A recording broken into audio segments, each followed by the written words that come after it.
MTV news Kannada ವಾಹಿನಿಗೆ ಸ್ವಾಗತ. ಬೆಳಗಾವಿ ಜಿಲ್ಲಾ ಎಸ್ಪಿ ನಕಲಿ ಫೇಸ್ಬುಕ್ ಸೃಷ್ಟಿಸಿ ಸಾಮಾಜಿಕ ಜಾಲತಾಣದಲ್ಲಿ ಮೋಸ ಮಾಡಿದ ರಾಜಸ್ಥಾನ್ ಮೂಲದ ವ್ಯಕ್ತಿಯ ವಿರುದ್ಧ ತನಿಖೆ ನಡೀತಾ ಇದೆ ಎಂದು ಜಿಲ್ಲಾ ಪೊಲೀಸ್ ವರಿಷ್ಠಾಧಿಕಾರಿ ಡಾಕ್ಟರ್ ಭೀಮಶಂಕರ್ ಗುಳೇದ್ ಹೇಳಿದ್ದಾರೆ. ಗುರುವಾರ ಬೆಳಗಾವಿಯಲ್ಲಿ ಸುದ್ದಿಗಾರರೊಂದಿಗೆ ಮಾತನಾಡಿದರು. ವೈಯಕ್ತಿಕವಾಗಿ ನನ್ನ ಜನ್ಮದಿನ ಎಂದು ಫೇಸ್ಬುಕ್ನಲ್ಲಿ ಬರೆದುಕೊಂಡು ಲಕ್ಷಾಂತರ ರೂಪಾಯಿ ಫರ್ನಿಚರ್ ಕೇವಲ 90,000 ಕೊಡ್ತೀವಿ ಎಂದು ಮೋಸ ಮಾಡಿದ್ದಾನೆ ಎಂದಿದ್ದಾರೆ. ಕ್ರಿಯೇಟ್ ಆಗಿಬಿಟ್ಟು ನನ್ನ ಗೆಳೆಯರಿಗೆ ಮತ್ತು ಇತರೆ ಅಧಿಕಾರಿಗಳಿಗೆ, ಅದರಲ್ಲೂ ವಿಶೇಷವಾಗಿ ನಮ್ಮ ಬೆಳಗಾಂ ಜಿಲ್ಲಾ ಎಸ್ ಪಿದು ಏನು ಫೇಸ್ಬುಕ್ ಅಕೌಂಟ್ ಇದೆ ಅದರಲ್ಲಿರ್ತಕ್ಕಂಥ ಫಾಲೋವರ್ಸಿಗೆ ಎಲ್ರಿಗೂ ಕೂಡ ಅವನು ಫ್ರೆಂಡ್ ರಿಕ್ವೆಸ್ಟ್ ಕಳಿಸಿ ಫೇಕ್ ಅಕೌಂಟ್ ಕ್ರಿಯೇಟ್ ಮಾಡಿದವನು.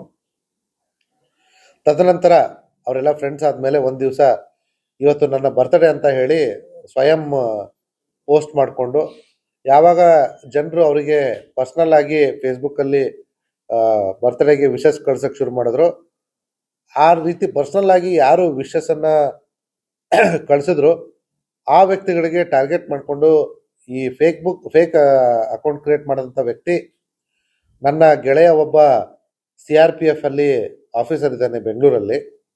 ಅವನು ಇತ್ತೀಚೆಗೆ ಬೆಂಗಳೂರಿಂದ ಹೊರಗಡೆ ಟ್ರಾನ್ಸ್ಫರ್ ಆಗಿದ್ದಾನೆ.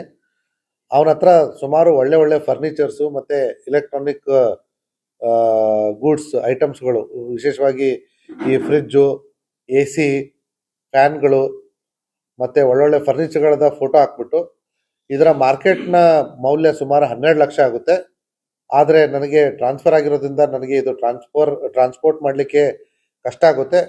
ಅದ್ರ ಜೊತೆಗೆ ನೀವು ನಮ್ಮ SP ಸಾಹೇಬ್ರ ಒಳ್ಳೆ ಫ್ರೆಂಡ್ ಇರೋದ್ರಿಂದ ನಿಮಗೆ ತಾಜಾ ಸುದ್ದಿಗಾಗಿ ಎಂಟಿವಿ ನ್ಯೂಸ್ 24x7ಗೆ ಸಬ್ಸ್ಕ್ರೈಬ್ ಮಾಡಿ ಮತ್ತು ಬೆಲ್ ಐಕಾನ್ ಅನ್ನು ಒತ್ತಿ. ತಪ್ಪದೇ ಲಿಂಕ್ ಶೇರ್ ಮಾಡಿ.